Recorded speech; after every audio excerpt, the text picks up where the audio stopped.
ನಮಸ್ಕಾರ ಸ್ನೇಹಿತರೆ, ದೇವೀಸ್ ಕೆಫೆ ಚಾನಲ್ಗೆ ಸ್ವಾಗತ. ಇವತ್ತು ನಾವು ದೋಸೆ, ಇಡ್ಲಿ, ಚಪಾತಿಗೆ ಎಲ್ಲ ನೆಂಚ್ಕೊಳ್ಳೋ ಅಂತ ಒಂದು ಖಾರ ಚಟ್ನಿ ಮಾಡೋಣ. ಅದಕ್ಕೆ ಏನೇನು ಸಾಮಗ್ರಿಗಳು ಬೇಕು ನೋಡೋಣ ಬನ್ನಿ. ನಾನೊಂದು 2 ಮೀಡಿಯಂ ಸೈಜ್ ಈರುಳ್ಳಿ ತಗೊಂಡಿದ್ದೀನಿ, ಒಂದು ಸ್ವಲ್ಪ ಕರಿಬೇವಿನ ಸೊಪ್ಪು, ಒಂದು 4 ಟೊಮೆಟೊ, ದೊಡ್ಡದಾದ್ರೆ 2 ತಗೊಳ್ಳಿ, ಚಿಕ್ಕದಾಗಿರೋದ್ರಿಂದ 4 ತಗೊಂಡಿದ್ದೀನಿ. ಇದು ಬೇಡಿಗೆ ಮೆಣಸಿನ್ಕಾಯಿ ಮತ್ತೆ ಇದು ಗುಂಟೂರು ಮೆಣಸಿನ್ಕಾಯಿ 2 ಮಿಕ್ಸ್ ಮಾಡಿ ತಗೊಂಡಿದ್ದೀನಿ. ಒಂದು 5 ತಗೊಂಡಿದ್ದೀನಿ. ನಿಮ್ಮ ಖಾರಕ್ಕೆ ಎಷ್ಟು ಬೇಕೋ ಅಷ್ಟು ತಗೊಳ್ಳಿ. ಒಂದು ಸಣ್ಣ ನೆಲ್ಲಿಕಾಯಿ ಗಾತ್ರದ ನಿಂಬೆಹಣ್ಣು ತಗೊಂಡಿದ್ದೀನಿ. ಒಂದು 5-6 ಎಸಳು ಬೆಳ್ಳುಳ್ಳಿ, ಸ್ವಲ್ಪ ತೆಂಗಿನಕಾಯಿ ಜಾಸ್ತಿ ಬೇಡ, ಸ್ವಲ್ಪ ತೆಂಗಿನಕಾಯಿ ಸಾಕು, ಇಷ್ಟು. ಇದನ್ನೆಲ್ಲ ಚೆನ್ನಾಗಿ ಹುರಿದುಬಿಟ್ಟು ಆಮೇಲೆ ರುಬ್ಬಿ ಚಟ್ನಿ ಮಾಡಬೇಕು. ಹಚ್ಚಿ ಬಾಣಲಿ ಇಟ್ಟಿದ್ದೀನಿ. ಇದಕ್ಕೆ ಎಣ್ಣೆ ಹಾಕೋಣ. 1 ಟೇಬಲ್ ಸ್ಪೂನ್ ಅಷ್ಟು ಎಣ್ಣೆ ಹಾಕ್ತಾ ಇದ್ದೀನಿ. ಎಣ್ಣೆ ಬಿಸಿ ಆಗಿದೆ. ಮೊದಲಿಗೆ ನಾನು ಈ ಬೆಳ್ಳುಳ್ಳಿ ಹೆಸರನ್ನ ಹಾಕ್ತಾ ಇದ್ದೀನಿ. ಅದ್ರ ಜೊತೆಯಲ್ಲೇನೆ ಈರುಳ್ಳಿ ಹಾಕೋಣ, ಫ್ರೈ ಮಾಡ್ಕೊಳ್ಳೋಣ.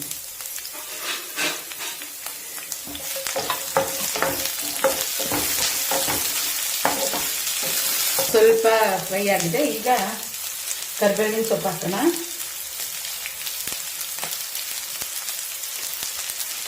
ಹಾಗೆ ಒಣಮೆಣಸಿನ್ಕಾಯಿನೂ ಹಾಕೋಣ.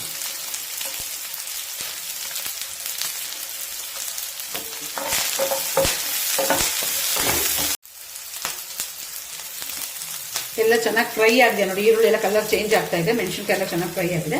ಈಗ ಈ ತೆಂಗಿನಕಾಯಿನ ಹಾಕೋಣ.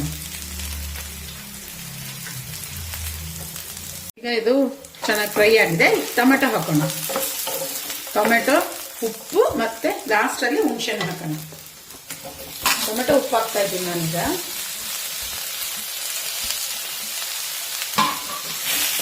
ಹುಣಸೆಹಣ್ಣು ಇದಕ್ಕೆ ಹಾಕ್ಬಿಟ್ಟು ಅದನ್ನು ಹಂಗೆ ಫ್ರೈ ಮಾಡೋಣ. ಈ ಟೊಮೆಟೊ ಎಲ್ಲ ಚೆನ್ನಾಗಿ ಬಾಡಬೇಕು, ಸ್ವಲ್ಪ ಬೆಂದು ಸ್ವಲ್ಪ ಸಾಫ್ಟ್ ಆಗುತ್ತೆ. ಅವಾಗ ಆಫ್ ಮಾಡಿಬಿಟ್ಟು ಆರಿದ ಮೇಲೆ ಚೆನ್ನಾಗಿ ರುಬ್ಬೋಣ.